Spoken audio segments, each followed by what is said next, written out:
વિદ્યાર્થી મિત્રો, તમે કંઈક મારી પાછળ કંઈક વાંચી રહ્યા છો, પણ તમને થતું હશે સર તમે આ શું લઈને આવ્યા છો. તો વિદ્યાર્થી મિત્રો, અમે જ્યારે લેક્ચર લેતા હોય છે ત્યારે તમારી વારંવાર કોમેન્ટ હોય છે કે સર અમને આઈએમપી આપો, સર અમને આ ચેપ્ટર માંથી કેટલું પૂછાશે, સર આ ચેપ્ટર અમારા માટે કેટલું મહત્વનું છે, સર આ ચેપ્ટરમાં એવી હું શું વસ્તુ કરું તો મારા આટલા ગુણ આવી શકે. તો વિદ્યાર્થી મિત્રો, હું ભાર્ગવ સખિયા મારા 9 વર્ષના કરિયરની અંદર મારી પાસે જેટલો નિચોડ છે, આ નિચોડને ધ્યાનમાં રાખીને મેં આખી એક સ્ટ્રેટેજી બનાવી છે.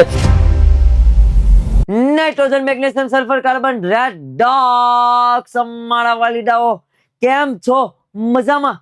દરેક વિદ્યાર્થી મિત્રોનું ગુજરાતનું સૌથી મોટામાં મોટું online platform Vidyakul Gujarati science ચેનલની અંદર હું ભાર્ગવ સખિયા આપ સર્વનું હાર્દિક હાર્દિક હાર્દિક હાર્દિક હાર્દિક સ્વાગત કરું છું. વિદ્યાર્થી મિત્રો, તમે કંઈક મારી પાછળ કંઈક વાંચી રહ્યા છો, પણ તમને થતું હશે સર તમે આ શું લઈને આવ્યા છો.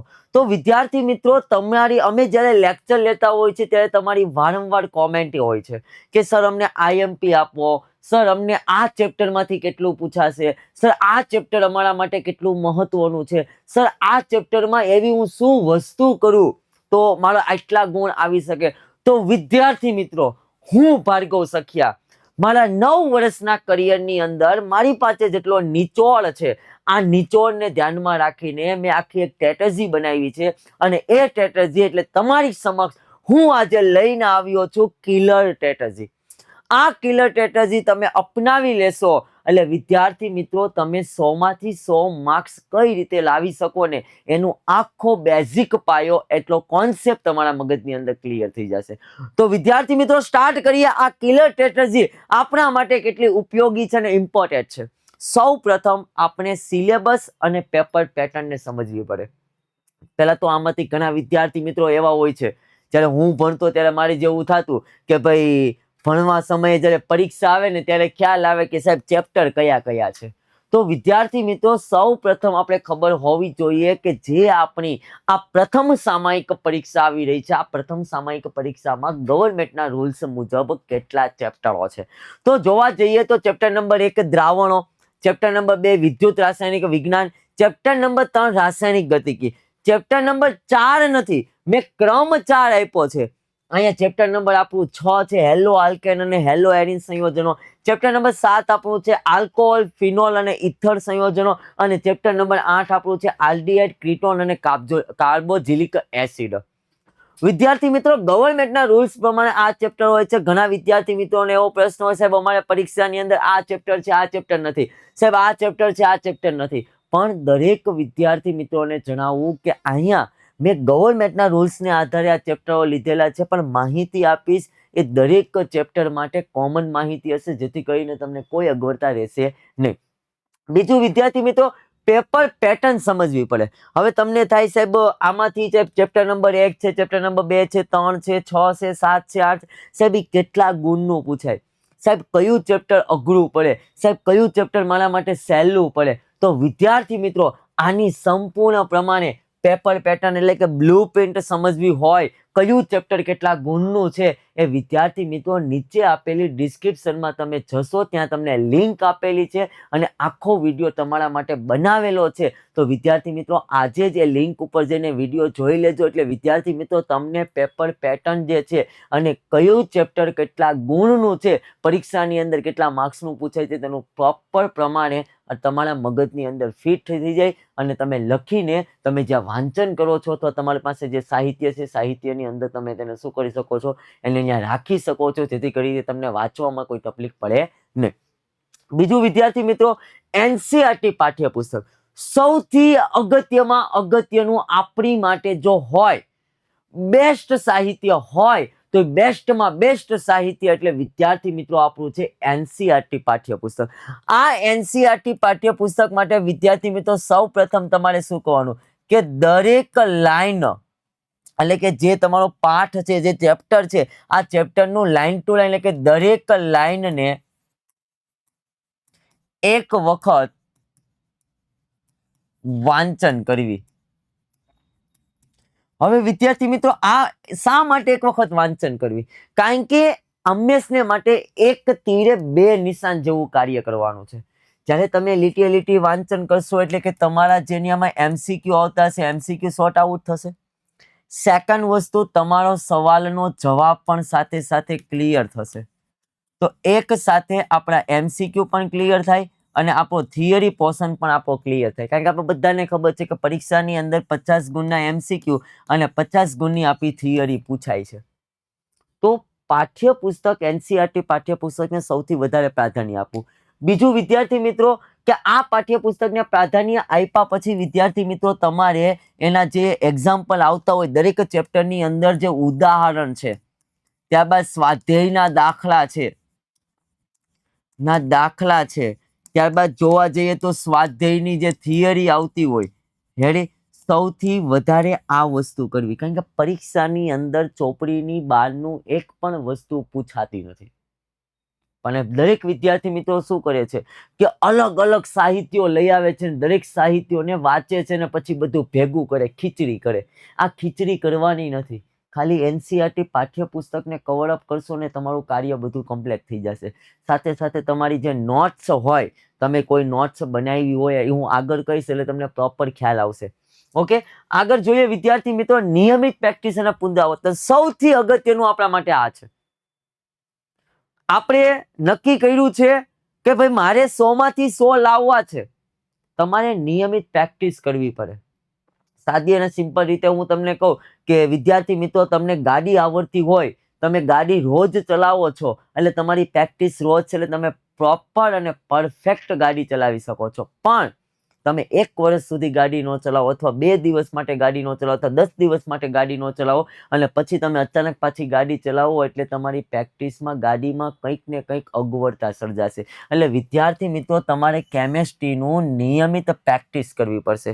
આ પ્રેક્ટિસ માટે તમારે દાખલા છે, ત્યારબાદ તમે જોવા જાવ તો સમીકરણો છે,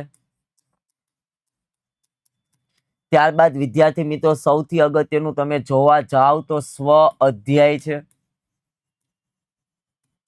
ઓકે, ત્યાર પછી વિદ્યાર્થી મિત્રો તમે જોવા જાવ તો બીજું મારે કેમેસ્ટ્રીની અંદર શું કરવું જોઈએ, તો બીજું મારે કેમેસ્ટ્રીની અંદર જ્યારે હું વાંચન કરું છું ત્યારે મહત્વના પોઈન્ટની નીચે મારે લાઇનિંગ કરવી જોઈએ, હાઇલાઇટ કરવું જોઈએ. શા માટે? કારણ કે એ પોર્શન મારા માટે સૌથી અગત્યનો છે. સેકન્ડ વસ્તુ, પુનરાવર્તન. હવે પુનરાવર્તન એટલે સાદી અને સિમ્પલ ભાષામાં રિવિઝન થાય. રેડી? આપણે લોકો પુનરાવર્તનને શું કરીએ છીએ? પુનરાવર્તન એટલે ભાઈ અમને સર લોકોએ કીધું છે કે વાંચવાનું, ફરીથી જેટલું બને એટલું રોજ મેક્સિમમ વાંચવાનું. આને મારા વાલીડા પુનરાવર્તન ન કહેવાય, એને તો રીરીડિંગ કહેવાય. ફરીથી વાંચન કર્યું કે પુનરાવર્તન એટલે કે રિવિઝન કરવું. તમે જે કાંઈ વિદ્યાર્થી મિત્રો વાંચન કરો છો, આ વાંચનને તમે યાદ કરવાની કોશિશ કરવાની. માનો કે આજે તમે વાંચન કર્યું છે, આજે તમે વાંચી લીધું કે ભાઈ કેમેસ્ટ્રીની અંદર ચેપ્ટર નંબર 1 દ્રાવણો, આખું ચેપ્ટર મેં ક્લિયર કર્યું છે. એ વાંચન કર્યા પછી મારે શું કરવાની? આંખને બંધ કરી નાખવાની. આંખને બંધ કરીને કોઈ એવી રૂમની અંદર જઈને આંખને બંધ કરીને મેં જેટલું વાંચ્યું છે એને યાદ કરવાની કોશિશ કરવાની. વિદ્યાર્થી મિત્રો, જે વસ્તુ તમને યાદ રહી ગઈ, ગેરંટી સાથે કહું છું એ વસ્તુ તમને કોઈ દિવસ ભૂલાશે નહીં. એને રિવિઝન કહેવાય, એને પુનરાવર્તન કહેવાય. નિયમિત વાંચન કરવું એટલે કે નિયમિત પ્રેક્ટિસ કરવી અને પુનરાવર્તન કરવું. તમને કોઈ રોકી નહીં શકે તમારા ગોલ સુધી પહોંચવા માટે. ત્યારબાદ વિદ્યાર્થી મિત્રો સૌથી અગત્યનું આપણા માટે આ છે કે મારી પાસે જે નિચોડ છે, હેડી, આ નિચોડને તમારે જોતો હોય, તમારે પૂરેપૂરી આવી માહિતી પ્રાપ્ત કરવી હોય, તમારે દરેક બાબતોનું આવું વસ્તુ જોતી હોય, આઈએમપી થી માંડીને સૂર્યોદયથી માંડીને સૂર્યોદયના લેક્ચરો, ભવિષ્યવાણીના લેક્ચરો છે, એટલે આ બધી જ પ્રકારની વસ્તુ, કેમેસ્ટ્રીની અંદરની ટ્રીપ્સ શું છે, કેમેસ્ટ્રીમાં કોઈ સમીકરણ અઘરું લાગે છે તો એના માટેની ટિપ્સ તમારે જોતી હોય, તમારે રમૂજી કોઈ અઘરા સવાલને વાર્તાના ફોર્મની અંદર રમૂજી બનાવીને શીખવું હોય તો વિદ્યાર્થી મિત્રો સમય જાજો નથી, હજી સમય ગયો નથી. હજી આજની તારીખની અંદર તમે આ બેચને જોઈન્ટ કરો અને તમે દરેક વિષયનું તમે સરળતાથી રિવિઝન કરી શકશો, દરેક વિષયને ઊંડાણપૂર્વક અભ્યાસ કરી શકશો અને સારામાં સારો ગોલ લાવી શકશો. વિદ્યાર્થી મિત્રો, તમારી કોમેન્ટને ધ્યાનમાં રાખીને હું ચેપ્ટર વાઇઝ રેડી આઈએમપી, સૂર્યોદય, દયના લેક્ચરો,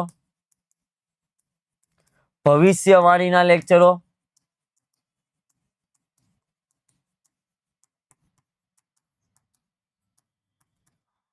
મહત્વના સમીકરણો,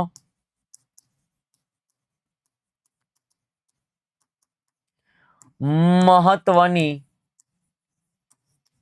થિયરીની ટિપ્સ, આ બધી જ વસ્તુ તમારી પ્રથમ સામયિક પરીક્ષા પહેલા હું લઈને આવી રહ્યો છું અને હું તમને લોકોને આપીશ. મારી પાસે જેટલો નિચોડ છે આ દરેક પ્રકારનો નિચોડ હું તમને આપીશ. શા માટે?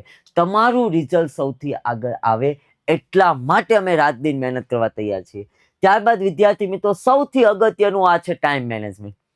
આ દુનિયાની અંદર જે બાળક ટાઈમ મેનેજમેન્ટ કરતા શીખી ગયો ને એ કોઈ દિવસ પાછળ પડતો નથી. અને દરેક વિદ્યાર્થી મિત્રો માટે આ ટાઈમ મેનેજમેન્ટ માટે સમજાવવું છે. દરેક વિદ્યાર્થી મિત્રોના મગજની અંદર ટાઈમ મેનેજમેન્ટનો પ્રશ્ન શું હોય છે કે સર હું સવારે 5 વાગે ઉઠું છું, 5 થી 5:30 ની અંદર હું તૈયાર થાઉં છું, પછી હું સાહેબ 5:30 વાંચવા બેસું, 6 વાગ્યા લગીને વાંચું છું, તૈયાર થાઉં છું, સ્કૂલે જાઉં છું, સ્કૂલેથી આવું છું, લેસન કરું છું, આટલા સમયમાંથી આટલા સમય આ કરું છું, આ સમયમાંથી આ સમયમાં આ કરું છું, આટલા ટાઈમથી આટલા. સાહેબ આ ટાઈમ ટેબલ કોઈ દિવસ ફોલો મારા વાલીડા થતું નથી. એના માટે તમને સૌથી બેસ્ટ અને અગત્યની ટિપ્સ આપું છું. ટાઈમ મેનેજમેન્ટ માટે વિદ્યાર્થી મિત્રો 45 15 45 15 15 45 15 45 વિદ્યાર્થી મિત્રો આ રીતને ફોલો કરશો, ગેરંટી સાથે કહું છું કેમેસ્ટ્રીની અંદર તમે મેક્સિમમ રિઝલ્ટ પ્રાપ્ત કરી શકશો. 100 માંથી 100 લાવી શકશો. ખાલી માત્ર આ જ ફોલો કરવાનું છે. આ એક 2 કલાકનો એક સેશન છે અને આ એક 2 કલાકનો સેશન છે. ઓકે, પહેલી 45 મિનિટ હાર્ડ, બીજી 45 મિનિટ ઇઝી. પહેલી 45 મિનિટ વિદ્યાર્થી મિત્રો તમને લાગતું હોય એવું હાર્ડ ચેપ્ટરને કવર કરો. બીજી 45 મિનિટમાં તમને ઇઝી લાગતું હોય એ ચેપ્ટરને કવર કરો. હવે પહેલી 45 મિનિટના વાંચન કર્યા પછી આ જે 15 મિનિટ વચ્ચે છે આ 15 મિનિટની અંદર વિદ્યાર્થી મિત્રો તમારે શું કરવાનું છે? તમારે ફ્રેશ થવાનું છે. શું થવાનું છે? ફ્રેશ. ફ્રેશ થવા માટે તમારે મેક્સિમમ 5 થી 10 મિનિટની જવું પડે. નાસ્તો કરી લો, ફ્રેશ થઈ જાઓ બધી. હજી તમારી પાસે 5 મિનિટ વધે છે. આ 5 મિનિટમાં તમે આ 45 મિનિટમાં જેટલું વાંચ્યું છે એને યાદ કરવાની કોશિશ કરવાની છે. એટલે એક વખત સાથે રિવિઝન થઈ ગયું. બીજી 45 મિનિટમાં તમારે ઇઝી વાંચવાનું છે. આ 15 મિનિટમાં તમારે કોઈ ફ્રેશ થવાની જરૂર પડતી નથી. અહીંયા ફ્રેશ થઈ ગયા છો. આ 15 મિનિટની અંદર પહેલી 45 મિનિટમાં વાંચ્યું છે તે અને બીજી 45 મિનિટમાં જે વાંચન કર્યું છે આ બંનેને યાદ કરવાની કોશિશ કરવાની. એટલે આનું રિવિઝન એકવાર થઈ જશે અને આનું રિવિઝન 2 વાર થઈ જશે. આ માનો કે તમે 2 કલાકનો સેશન સવારમાં લીધો, હવે બીજો 2 કલાકનો સેશન તમે સાંજે લઈ શકો. એવું કોઈ ફિક્સ નથી. તમને અનુકૂળતા સમયે તમે આ 2 કલાકના સેશનને લઈને તમે મેક્સિમમ રિઝલ્ટ પ્રાપ્ત કરી શકો છો. અને વિદ્યાર્થી મિત્રો હું તમને માત્ર એટલું જ કહું છું, 1 અઠવાડિયા સુધી તમે આ ફોલો કરો, તમારા રિઝલ્ટની અંદર ફરક ન પડે તમતારે તમે કહેશો એક અમે કરવા તૈયાર છીએ. આ રિઝલ્ટનો ફોલો થાય ને થાય જ. આ રિઝલ્ટને તમે ફોલો કરો, તમારા વાંચનમાં, તમારા વર્કમાં, તમને યાદ રહેવામાં ફરક પડશે અને પડશે. તો ટાઈમ મેનેજમેન્ટ આપણા માટે સૌથી અગત્યનું છે.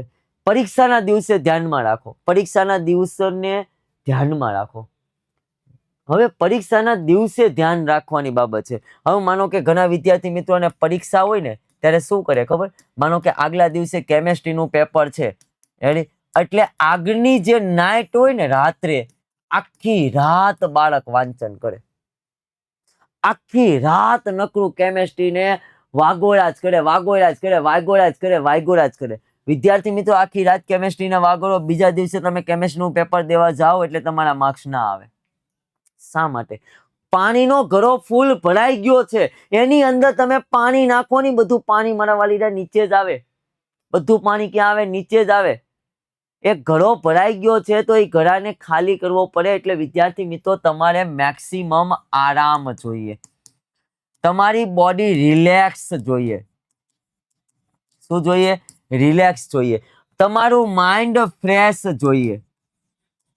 ખ્યાલ આવે છે? તો પરીક્ષાના દિવસે ધ્યાનમાં શું રાખવાનું છે? પરીક્ષાના દિવસે વિદ્યાર્થી મિત્રો તમે જે એનસીઆરટીમાં પાઠ્યપુસ્તકમાં જે અંડરલાઈન કરી છે, લાઈન કરી છે, એ મુદ્દાને વાંચન કરવા. તમે જે નોટ્સ બનાવી છે, આ નોટ્સનું વાંચન કરવું. તમારી પાસે જે મહત્વના સવાલો છે, આ મહત્વના સવાલોનું શું કરવું? રિવિઝન કરવું.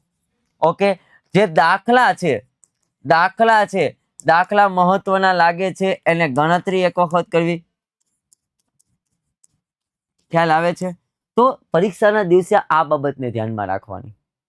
નથી આવડતું એ નથી જ આવડવાનું, પણ જે આવડે છે એના પૂરેપૂરું એના ઉપર ફોકસ કરવાનું. રેડી? ત્યારબાદ વિદ્યાર્થી મિત્રો બોનસ ટીપ, સૌથી અગત્યની બોનસ ટીપ શું છે? મારે તમને બોનસ ટીપ આપવી છે. બોનસ ટીપ શું?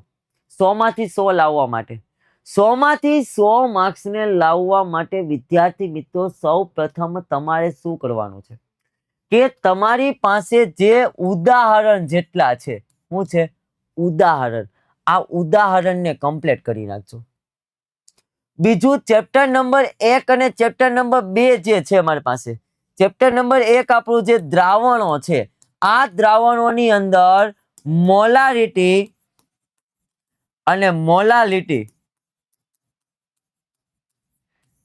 અને સંખ્યાત્મક ગુણધર્મ જે છે, આના દાખલા અને આ સંખ્યાત્મક ગુણધર્મનો 4 ગુણની અંદર હશે જ દાખલો અથવા તો થિયરી. જે આપણી પાસે છે ને, ઉત્કલન બિંદુમાં ઉન્નયન, ઠાર બિંદુમાં અવનયન, રેડી, બાષ્પ દબાણમાં સાપેક્ષ ઘટાડો, અભિસરણ દબાણ, આ 4 માંથી એકનો કાં તો દાખલો હશે કાં તો એકની થિયરી હશે. 4 ગુણની અંદર અત્યારથી કહી દઉં છું વિદ્યાર્થી મિત્રો. ખ્યાલ આવે છે? આ મારા તરફથી બોનસ ટીપ. પ્રથમ પરીક્ષા આવે ત્યારે મને યાદ કરજો, આ સંખ્યાત્મક ગુણધર્મ, મોલારિટી અને મોલાલિટી 4 ગુણની અંદર છે કે નથી એમ. રેડી? આ કરી નાખો, 4 માર્ક્સ થઈ ગયા. બીજું, મોલારિટી અને મોલાલિટીના 3 માર્ક્સની અંદર એક દાખલો ઈ આવશે. 4 ને 3 7 માર્ક્સનું તો મેં તમને કવર અત્યારથી કહી દીધું. બાકી ભવિષ્યવાણીની આવવાનું છે, સૂર્યોદય આવવાના છે, આઈએમપી ક્વેશ્ચનો આવવાના, એમાં હું તમને કહીશ. ખ્યાલ આવે? તો વિદ્યાર્થી મિત્રો આ રીતના કરો એટલે ગેરંટી સાથે તમને કહું કે તમે 100 માંથી 100 પૂરેપૂરા માર્ક્સને પ્રાપ્ત કરી શકો છો. તો વિદ્યાર્થી મિત્રો આશા રાખું છું કે તમને આ વસ્તુ ગમી હશે. પણ હા વિદ્યાર્થી મિત્રો, કે મારે આ આઈએમપી ક્યારે લાવવી, આ આઈએમપી માટે વિદ્યાર્થી મિત્રો તમને તમારી સ્કૂલની અંદર તમારે પરીક્ષા ક્યારે છે એનું નીચે મને ટાઈમ ટેબલ કોમેન્ટ કરો, અને એના આધારિત હું ભવિષ્યવાણી સૂર્યોદયના જે લેક્ચરો લાવવાના છે એ લેક્ચરો લાવવાની મને ખબર પડે. તો દરેક વિદ્યાર્થી મિત્રો અત્યારે તમારી સ્કૂલની અંદર પરીક્ષા કેટલી તારીખે છે એ મને નીચે આખું ટાઈમ ટેબલ કોમેન્ટની અંદર લખીને આપશો. અસ્તુ. જય હિન્દ, જય ભારત.